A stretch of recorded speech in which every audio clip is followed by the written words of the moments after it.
ये है कि टीचर जो है वो स्टूडेंट के साथ जो है क्या करेगा, आप देखेगा कि सबसे पहले टीचर स्टडी करेगा। ये अभी ऐसा नहीं होगा कि आपके शुरू में ही आप बच्चों को एकदम समझ जाओगे। अब कुछ बच्चे नए आ रहे हैं आपके पास, जैसे मैम सुनंदा मैम पास नर्सरी में पिछले साल बच्चे जो थे वो इस बार नहीं है।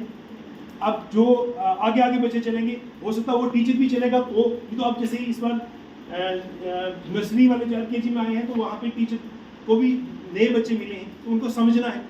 तो कुछ टाइम तो लगेगा आपको बच्चों के साथ समझने में। जब आपको पता चल जाएगा इस बच्चे का लर्निंग लेवल क्या है, इसका LO क्या है, ये LO 1 में है, 2 में, 3 में, 4 में किस लेवल का बच्चा है, फिर आपको समझ आएगी। और उस हिसाब से आप क्या करेंगे, you should make homogeneous and heterogeneous grouping of the chapters. Grouping of the chapters क्यों? जो आप बोल रहे हो, ऐसा नहीं है आपकी क्लास के अंदर 30 स्टूडेंट्स हैं तो सबको समझ नहीं आ रही है। 10 बच्चे ऐसे होंगे जो बच्चे फटाफट पिकअप कर लेंगे, उसको एकदम समझ आएगी। आपने क्या करना है, आपने 5 ग्रुप बनाने हैं अपनी क्लास में। उसमें कुछ ऐसे बनाने हैं होमोजीनियस एफिशिएंट ग्रुप, एक बनाने homogeneous and hetero. Homo means same level. एक होता है जी आपके एवरेज है, आपने होमोजीनियस एवरेज बना लिया। होमोजीनियस एवरेज ये है कि मुझे इस बच्चों की इस ग्रुप के साथ बैठना है, ये एवरेज बच्चे हैं, ये जल्दी जल्दी समझते नहीं है। जो मुझे अपना आई डू करने का टाइम मिलता है, क्योंकि 35 मिनट्स का पीरियड है, उसको हमने पूरा डिवाइड किया है। ओपनिंग 5 मिनट जिसमें हम कंटेक्स्ट करेंगे। सपोज करो आज मैं बच्चों को पढ़ाने, मैं बीच में उसको भी मैं कर रहा हूँ, लेसन प्लानिंग होगी, मैं बच्चों को पढ़ाने जा रहा हूँ कंपोनेंट ऑफ फूड। तो कंपोनेंट ऑफ फूड को आप कैसे पढ़ाते हो? जो पढ़ाते हो कोई मुझे बताएगा, थोड़ा सा मुझे भी मजा आएगा। वैसे मैंने बच्चों को काफ़ी अच्छे से पढ़ाया नहीं है। कंपोनेंट ऑफ फूड को कैसे पढ़ाते हैं? By asking questions. बच्चों को कुछ 1-2 क्वेश्चंस पूछते हैं उनको मोटिवेट करने के लिए कि आज आपने क्या लाया है। वेरी गुड, दैट्स द बहुत अच्छा, वही तो सिंपल है। तो आपने बच्चे से शुरू करना है, आज टिफिन में क्या लाया।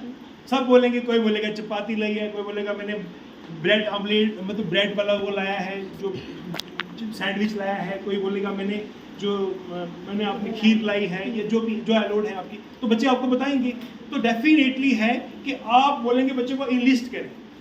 बच्चे को बोलेंगे इंलिस्ट करें। ये बड़े बच्चे की बात कर रहा हूँ। Component of food naturally 4th में आएगा, तो 4th के बाद ही आएगा। तो बच्चे को बोला आपने इंलिस्ट करना है। जैसे मैं आपको बोला था आप इंलिस्ट करो, तो रफ कॉपी निकाल के बच्चा इंलिस्ट करेगा। तो डेफिनेटली बीच में दाल भी आएगी, बीच में चीज़ भी आएगा, है ना, बीच में चपाती आएगी, तो बीच में राइस भी आएगा, बीच में आपके फ्रूट्स भी आएंगे। कोई बोले जंक फूड वाला, वो भी कुछ हो सकता, कोई बोल दे बीच में मैंने मैगी भी लाई है, तो वो भी लिख देना है। तो इस तरीके से आपकी एक लिस्ट बनेगी। इनलिस्टिंग होगा ना, इनलिस्टिंग।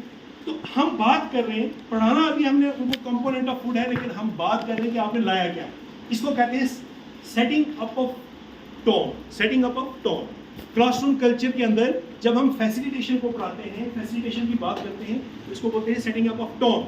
हम बच्चे की टोन को सेट करते हैं, हम बच्चे की को मेंटली प्रिपेयर करते हैं, मोटिवेशन देते हैं। जो पहले हम लेसन प्लानिंग में मोटिवेशन जिसको हम बोलते हैं, और यहाँ इसको बोलते हैं हम 5 स्टेप में ओपनिंग। क्या बोलते हैं? ओपनिंग। ये हम कंटेक्स्ट बच्चे को बनाते हैं ताकि उसके रुझान आ जाए। Okay students, today we are going to study regarding the component of food.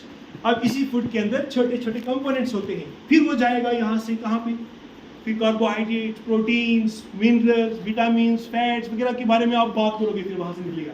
लेकिन बात वो कहाँ से लेके आ रहा है, ठीक है? इस तरीके से हम उसको करते हैं। अब पता नहीं मैं कहाँ से इधर चला गया। तो हाँ, जब इस तरीके से हम करेंगे, होमोजीनियस हेटेरोजीनियस बनाया, तो अब आपने क्या करना, आई डू आपने कर दिया। आपने कार्बोहाइड्रेट्स के बारे में बताना है बच्चे को। आप डेफिनेटली एक बुक पढ़ा रहे होंगे, एक टेक्स्ट बुक का आप सहारा ले होंगे, NCERT की होगी या व्हाट्सएवर, जो भी आपको यहाँ पे प्रिस्क्राइब है, साइंस की कोई किताब होगी, देखिए उसी से आप पढ़ेंगे ना। तो आपने वहाँ पे पहला कार्बोहाइड्रेट्स है वो खुद आपने कराना है। तो कार्बोहाइड्रेट्स कराने के बाद आपने आई डू खत्म कर देना है। 10 मिनट आपकी होगी, 5 मिनट उसके हो गए, कितना हो गया? 15 मिनट। 15 मिनट के बाद आपने बच्चे को वी डू में ले जाना है। वी डू में आपने होमोजीनियस हेटेरोजीनियस ग्रुपिंग करनी है as per your choice. Mix करना है, एफिशिएंट बच्चा मिक्स ग्रुप में बैठाना है, या फिर जो है एफिशिएंट को अलग बैठाना है। आपके पास टाइम कम है तो आप जो है बाकी वाले बच्चों को जो एवरेज है उनके पास खुद बैठना है, वैसे कर सकते हो। उनको करके फिर आपने उनको समझाना। जब एक बार वी डू में आप फिर समझाओगे, तो फिर आपका जो है ये गैप जो है, कम्युनिकेशन गैप, कम्युनिकेशन लॉस होने वाला नहीं, क्योंकि बच्चा डायरेक्टली आपसे सुनेगा। इमरान सर से मैम, आपका नाम प्रीति मैम ने सुना, तो बात पहुंची जब हसीना मैम के पास,